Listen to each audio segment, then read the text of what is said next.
இந்து சமய அறநிலையத்துறை சார்பில் பள்ளிகள், கல்லூரிகள் நடத்துவது சதிச்செயல் என கூறிய எதிர்க்கட்சித் தலைவர் எடப்பாடி பழனிசாமியை கண்டித்து மாநில கல்லூரி மாணவர்கள் போராட்டத்தில் ஈடுபட்டு வருகின்றனர். விவரங்களுடன் செய்தியாளர் லிபிகா இணைந்திருக்கிறார். லிபிகா, மாணவர்கள் என்ன முழக்கங்களை எழுப்பி வருகிறார்கள்?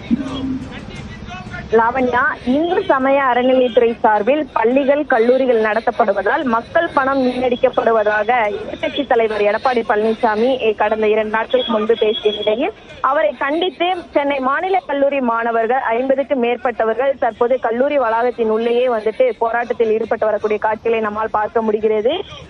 எதிர்க்கட்சி தலைவர் எடப்பாடி பழனிசாமிக்கு எதிராக கோஷங்கள் எழுப்பியும் அதே போன்று கையில் பதாகைகள் ஏந்தியும் தற்போது மாணவர்கள் போராட்டத்தில் ஈடுபட்டு வருகிறார்கள்.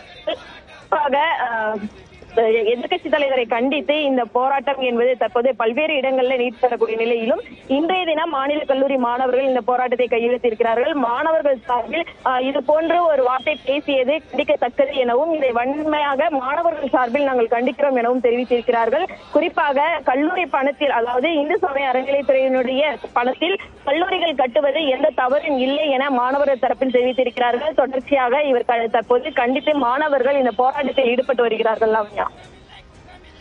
விவரங்களுக்கு நன்றி லிபிகா. கண்டிக்கின்றோம்.